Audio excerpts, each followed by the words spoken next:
Let's learn how to make some amazing monochrome backgrounds using some supplies you probably already have: alcohol marker refills and vellum.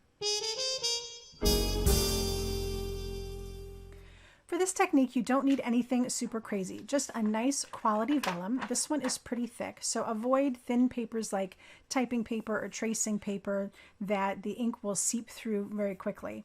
And then, of course, you're going to need some alcohol marker re-inkers, and these happen to be the Altenew ones. You can use any brand, but these work quite well. And then I also have alcohol. This is rubbing alcohol, both in a spray and in a dropper bottle. And then I need something to push all of the ink around with. So I'm using this little air pusher. And you can find these on Amazon. You can find them at scrapbook.com. You can find them all sorts of places. And I have a link down below for you. All right, so to get started, you just need to start putting some ink to paper. And I recommend that you not start with the darkest color if you're working in a situation where you have like 4 colors to the same shade. Definitely set your darkest one aside and work with the 3 lighter colors or whatever lighter colors you have to get started. So I will start with the lightest color here, and that is rose quartz. And I'm going to just place a few drops down on my vellum, and you can see that it's not soaking in right away. It's starting to move around. I'm going to take my little air blower and just start moving that color around.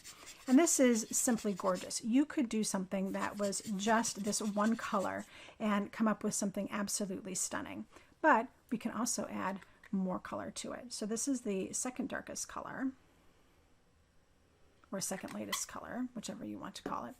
And you can see that when one alcohol ink merges into another, you start to get these little concentric circles and things move around a little bit. And when I'm using my little air blower here, I can make all sorts of good edges and interesting patterns and things like that. So then I can go ahead and add in my darkest, or my third darkest color. I haven't gone into the dark color yet. And again, just start moving that around. And you can see that when you start adding in the darker color, it will start to take over a little bit. So I am just going to keep squeezing away here and get some color movement. This is turning out to be really gorgeous. And I am going to add in maybe 1 or 2 drops of the darkest hue. Very sparingly, because it will easily take over a project. All right, now once I've got this down, there are other things that I can do.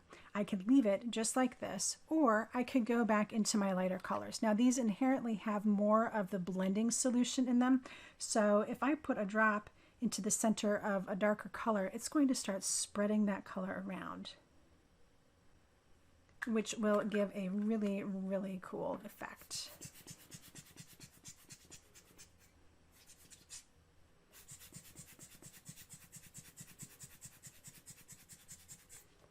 Now, I can also take my spray, and this is just plain rubbing alcohol, isopropyl alcohol. And when I spray it, you can see that the color just starts to split all over the place.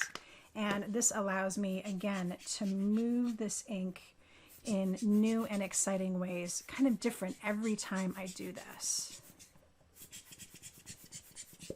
So I just keep adding alcohol or different colors. Again, I've got my dropper here, and this is really going to make some big spots and do some really cool things.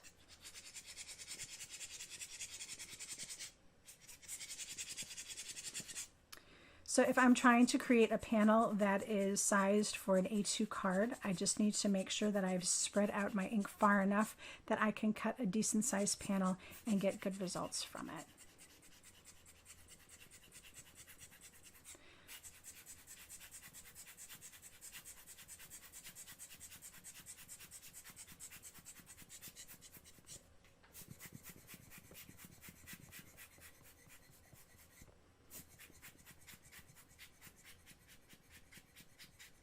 And there we go, a beautiful background panel. I'm going to go ahead and set this aside to dry, and we'll try some different colors. If you want to try for more of a linear pattern, you can do that too. So I'm going to just start with the light color and run it all the way across in a line like so. And you can see that I'm going to start getting some spread. And I'll add in another line in the next shade. And go to the next shade darker. And then the final darkest shade. And I'm going to get a beautiful linear look. I can add in some of my air blowing here to get some spread. And if this is starting to dry, I just need to reinvigorate it with some alcohol. And that will help me to spread some of those colors the way that I'd like for them to go. And perhaps I like having the white in there, and perhaps I don't. I can keep adding in alcohol until I get it the way that I want it to be.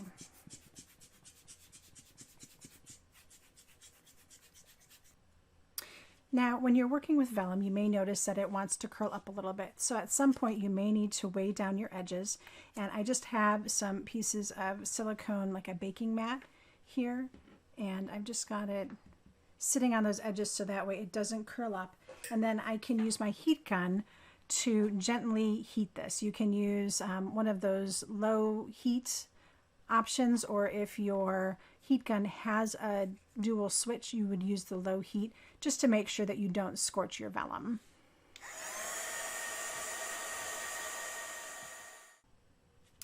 Now, when you choose to use vellum instead of something like Yupo paper, you are going to run into some warpage after the piece has dried.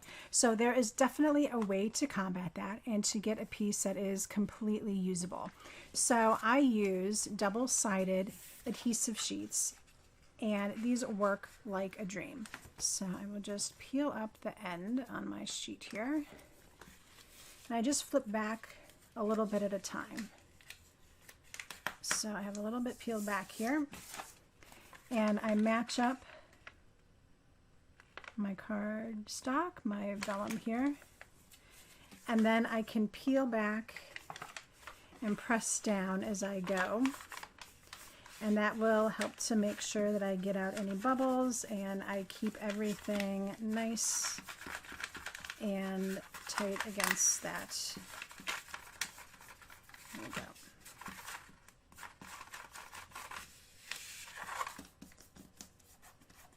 And there you go. I end up with a piece that is a little bit more manageable.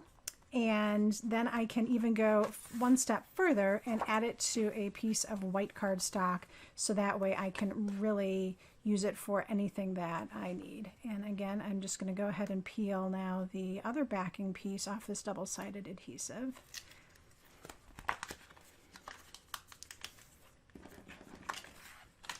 And then I basically just repeat the process. I'll put my white cardstock down like so.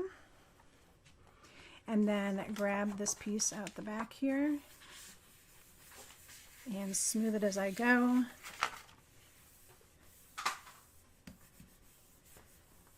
Make sure I've gotten out any little bubbles that I might encounter. There we go. And then I have a beautiful background piece that I can add to any project. I hope you enjoyed this technique and it helped you to see some of your craft supplies in a different way. If you are inspired to create a project of your own and you share it out on social media, don't forget to tag me at Pixel Mavens Retreats so I can see all of your beautiful work. Thank you so much for stopping by today, and until next time, happy crafting.